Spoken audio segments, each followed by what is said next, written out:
అంటే అక్కడ ఫుడ్ సరిగ్గా తినక చిక్కిపోతారేమోనని, అలా చిక్కిపోకుండా ఎలా వెళ్లారో అలాగే తిరిగి రావాలని అంటున్నాను. నేనేమి చిక్కిపోను, ఎవ్వరికి ఇక్కడ చిక్కిపోను, సరేనా? భార్యాభర్తల మధ్య ఉండాల్సింది నమ్మకమే కదండి.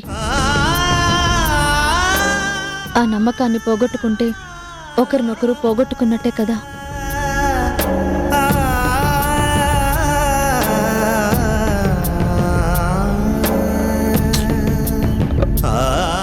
పోగొట్టుకున్నట్టే.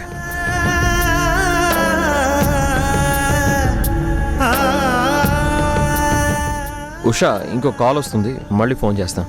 బాయ్. బాయ్ అండి.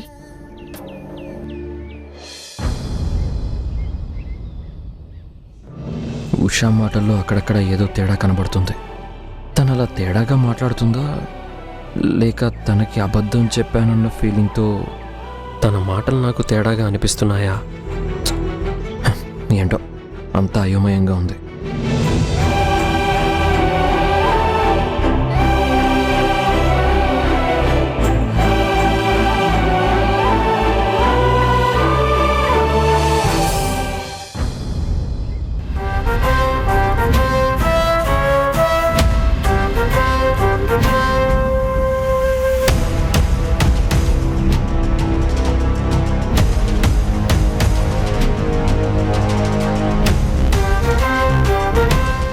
పల్లవి,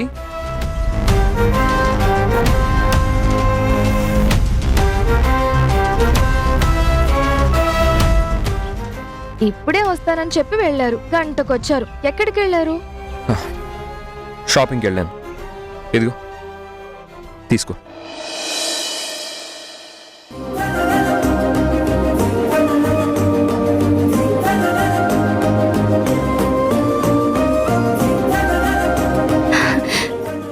నా కోసం శారీ తెచ్చారా? Thank you so much.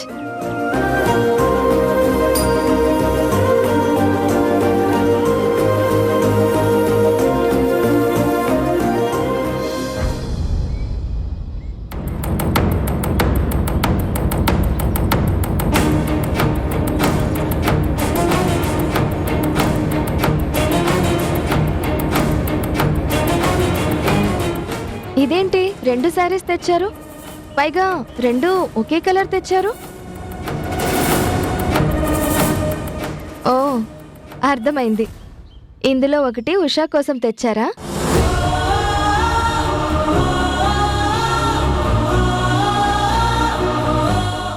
అర్థమైందండి. నాకు శారీ కొంటున్నప్పుడు ఉషా గుర్తొచ్చి ఉంటుంది. తనకి కొనకుండా నాకొక్కదానికే శారీ కొంటే గిల్ట్ ఫీల్ అవ్వాల్సి వస్తుందని ఇద్దరికి కొనుంటారు.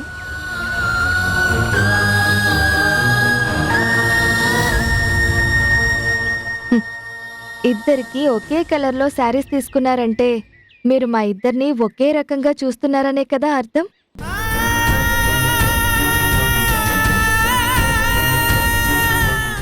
అదేలేండి, ఎవ్వరినీ తక్కువ చేయకుండా ఎవ్వరినీ ఎక్కువ చేయకుండా ఇద్దరిని సమానంగా చూస్తున్నారు.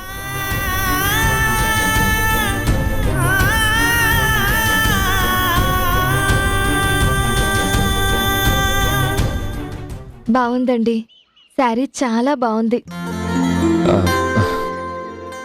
నీకోసం ఇంకో గిఫ్ట్ కూడా తీసుకొచ్చాను.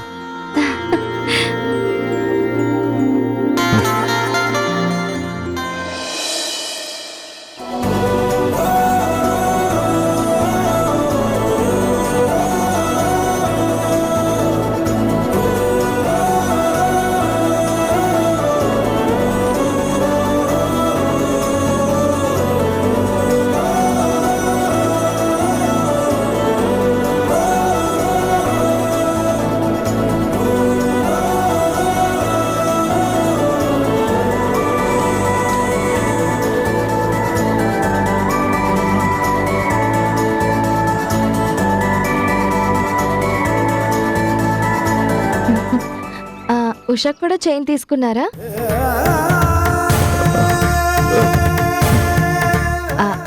అంటే మీరెవరిని తక్కువ చేయరు కదా, ఇద్దరిని సమానంగా చూస్తారు కదా, అందుకే తనకు కూడా తీసుకున్నారా అని అడిగాను.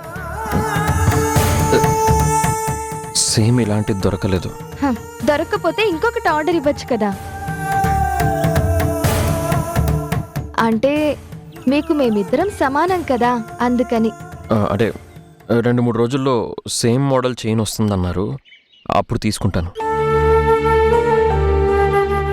ఇంతకీ చైన్ ఎలా ఉంది? బాగుందా? బాగుంది. మీ చేతులతో మీరే నా మెళ్ళో పెడితే ఇంకా బాగుంటుంది.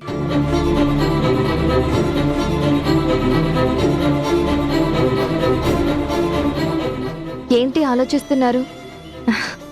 నేనేం నా మెడలో మిమ్మల్ని తాళి కట్టమనడం లేదు, జస్ట్ నా మెడలో ఈ చైన్ పెట్టమంటున్నానంతే.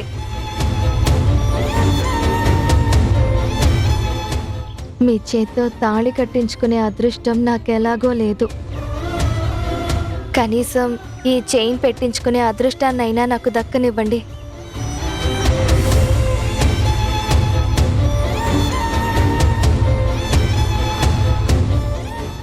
నా మీద ప్రేమతో కాకపోయినా నా కడుపులో పెరుగుతున్న మీ బిడ్డ మీద ప్రేమతో అయినా నాకు ఈ అదృష్టాన్ని ఇవ్వండి ప్లీజ్.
థ్యాంక్ యూ కిరణ్ గారు, థ్యాంక్ యూ సో మచ్.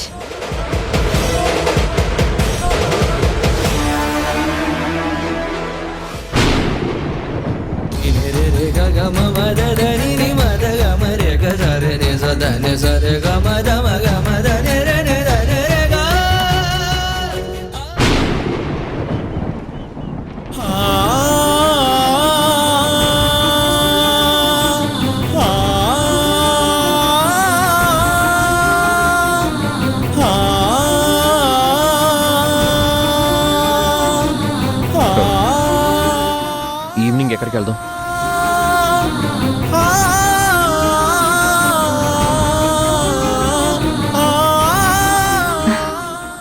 ఏంటి సడన్ గా టాపిక్ మార్చేశారు? అంటే రేపు నేను ఇంటికి వెళ్ళాలి కదా, ఈవినింగ్ నీకు ఎక్కడికైనా వెళ్ళాలనిపిస్తే చెప్పు, తీసుకెళ్తాను. అయితే ఈ ఒక్కరోజే అన్నమాట మీరు నాతో కలిసి ఉండేది. ఈ ఒక్క రాత్రేనన్నమాట మీరు నాతో కలిసి గడిపేది. అంటే అది నా పరిస్థితిని అర్థం చేసుకో పల్లవి. అర్థం చేసుకుంటానండి. నా పరిస్థితి అర్థం చేసుకుని నా కోరిక తీర్చడం కోసం ఎన్ని రోజులు నాతో పాటు నా ఇంట్లో ఉన్నారు. ఇప్పుడు మీరు మీ ఇంటికి వెళ్తానంటే మీ పరిస్థితి నేను అర్థం చేసుకోనా? తప్పకుండా అర్థం చేసుకుంటాను. ఈ క్షణం నుంచి రేపొద్దుటి వరకు ఒక్క క్షణాన్ని కూడా వేస్ట్ చేసుకోను. ఒక్క క్షణం కూడా మీకు దూరంగా ఉండను.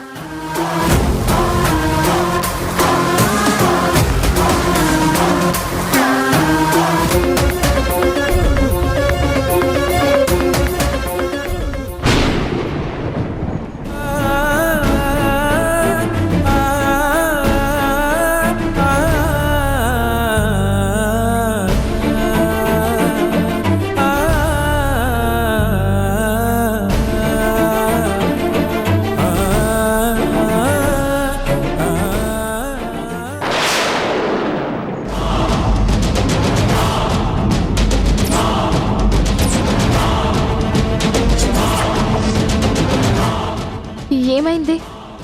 సడన్ గా ఇలా అయిపోయారేంటి?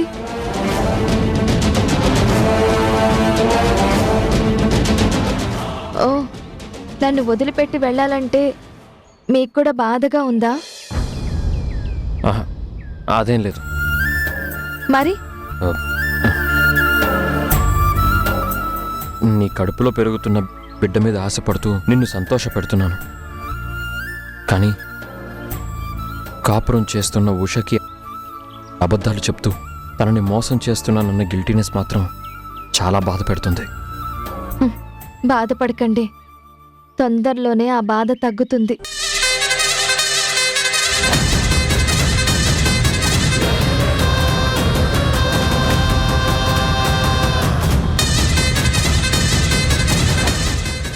ఉషా గురించి గిల్ట్ ఫీల్ అవ్వడం కాదురా మగడా, నా గురించి నువ్వలా ఫీల్ అయ్యే స్టేజ్కి నిన్ను తీసుకొస్తా.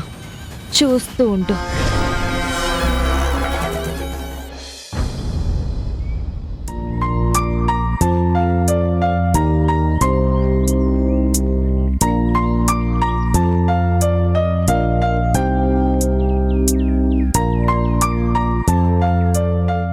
నమస్తే మేడం.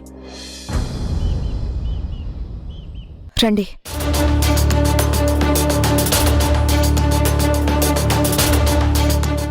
మీరేదో అర్జెంటుగా కలవాలని అడిగితే అపాయింట్మెంట్ ఇచ్చాను.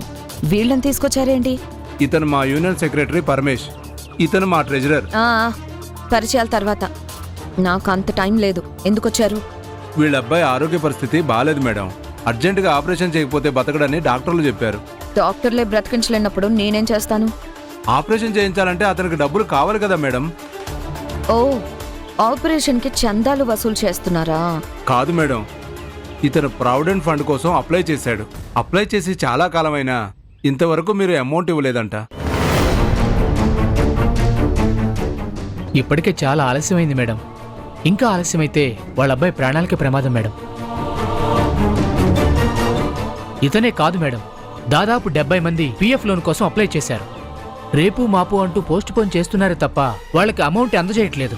టెక్నికల్ ప్రాబ్లమ్స్ ఉంటాయి, దానివల్ల లేట్ అయ్యి ఉంటుంది. ఏంటి మేడం ఆ ప్రాబ్లం? ఆ ప్రాబ్లమ్స్ ఏంటో మీకు చెప్పాల్సిన అవసరం నాకు లేదు. కానీ అడిగిన వెంటనే పీఎఫ్ లోన్ ఇవ్వాల్సిన బాధ్యత మీకు ఉంటుంది కదా మేడం. కుంటే సరిపోదు కదా, పరిస్థితులు అనుకూలంగా ఉండాలి కదా. ఇప్పట్లో నేను మీకు పీఎఫ్ అమౌంట్ ఇవ్వలేను. ఇక మీరు వెళ్ళొచ్చు. అది కాదు మేడం, పాపం వీళ్ళ అబ్బాయి హాస్పిటల్లో. No more discussions. మర్యాదగా ఇక్కడి నుంచి వెళ్ళండి, లేకపోతే సెక్యూరిటీని పిలిచి మిమ్మల్ని బయటికి పంపించాల్సి ఉంటుంది. అర్థమైందా?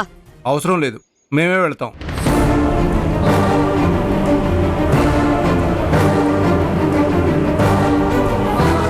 నమస్తే సార్. నమస్తే. ఏంటి ఇలా వచ్చారు?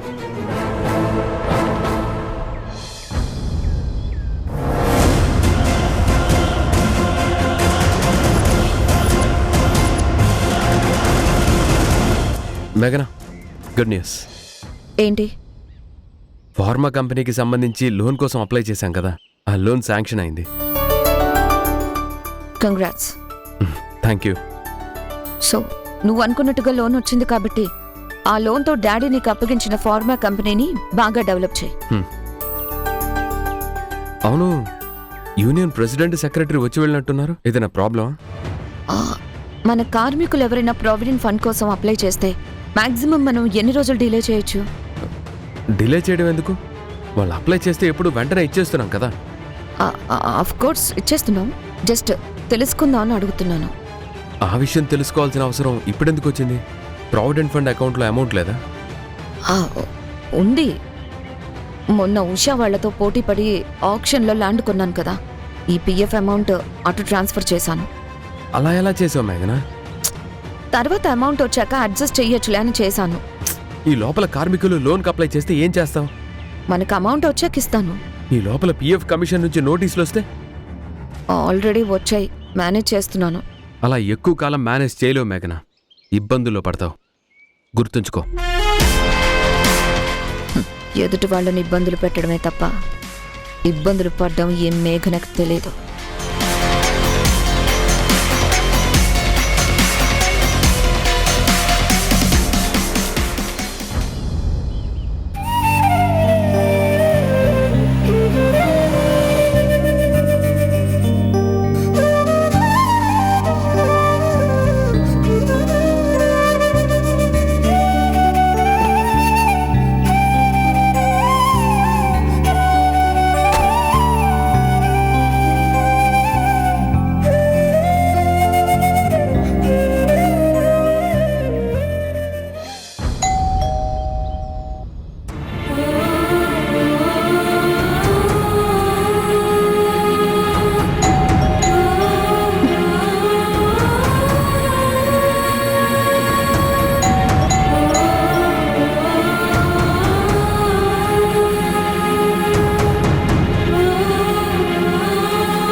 Hi Usha, good morning.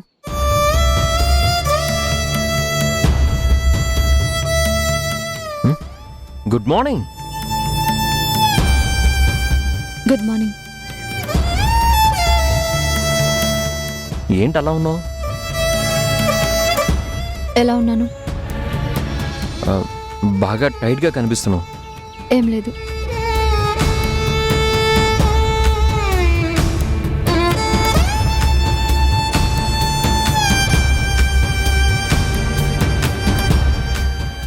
Vizag నుంచి జర్నీ చేసి వచ్చిన నేను అలసిపోవాలి కానీ ఇంట్లో ఉన్న నువ్వు ఇలా అలసిపోయినట్టు ఉండడం ఏంటి?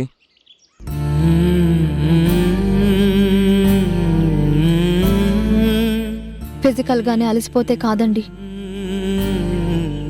మానసికంగా అలసిపోయినా కూడా ఇలాగే ఉంటాను. మానసికంగా అలసిపోవడం ఏంటి? ఆలోచించండి, మీకే అర్థమవుతుంది. అర్థమైంది. నేను ఊర్లో లేను కదా, దాని గురించి ఆలోచించి ఆలోచించి మానసికంగా అలసిపోయి ఉంటావు. కరెక్టా? Absolutely correct. మీ గురించి ఆలోచించి ఆలోచించే ఇలా అలసిపోయాను. ఇప్పుడు నేను వచ్చాను కదా, ఆ అలసట అంతా వదిలిపోతుంది. వదిలిపోవాలండి, ఖచ్చితంగా అది వదిలిపోవాలి.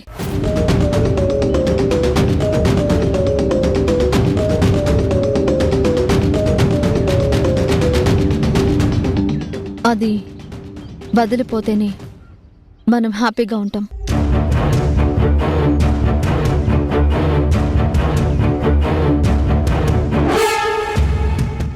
అది అంటే ఏది? ఏది వదిలిపోవాలి? అదేనండి, అలసట. అలసట వదిలిపోతేనే మనం హ్యాపీగా ఉంటాము అంటున్నాను. అలసట గురించా నువ్వు అంటుంది? అవునండి. మీరు దేని గురించి అనుకున్నారు?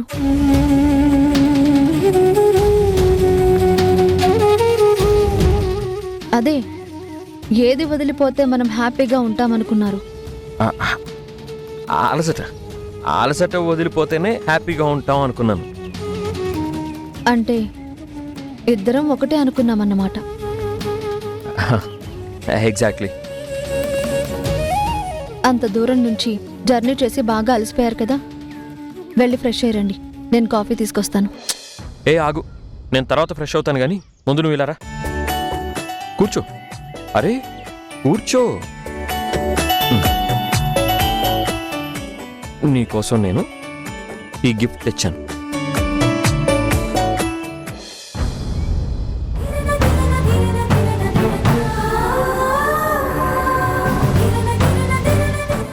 తీసుకో.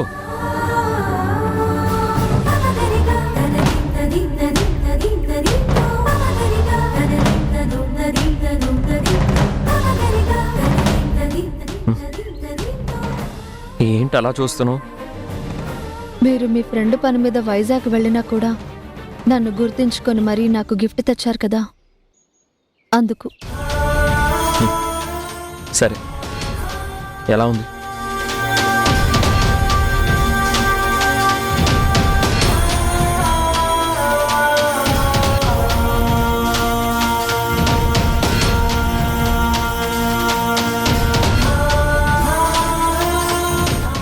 మీరు తెచ్చారు కదా, బాగుంటుంది. ఈ కలర్ నీకు నచ్చిందా? మీకు నచ్చింది కదా, నాకు నచ్చుతుంది. ఏంటలా చూస్తున్నారు?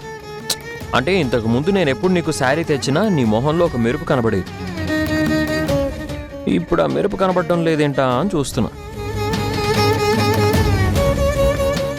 ఇది నాకు నచ్చిన నా ఫేవరెట్ కలర్ కాదు కదా, అందుకే మెరుపు మెరవలేదు.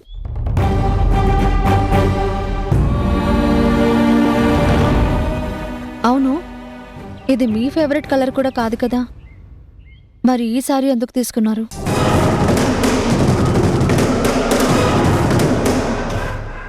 మీరు కొత్తగా ఈ కలర్ని ఇష్టపడుతున్నారా?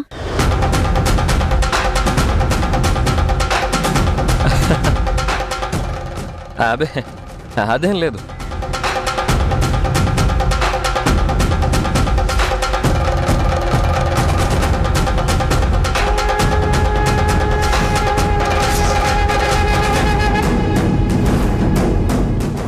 నాకు తెలుసండి, మీరు అలా మీ ఇష్టాలని మార్చుకోరని నాకు తెలుసు.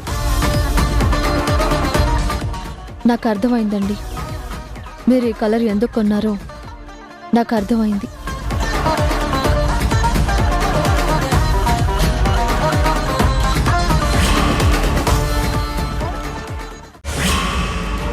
నా కంపెనీలో పనిచేసే కార్మికులకు న్యాయం చేయడానికి మీరెవరు?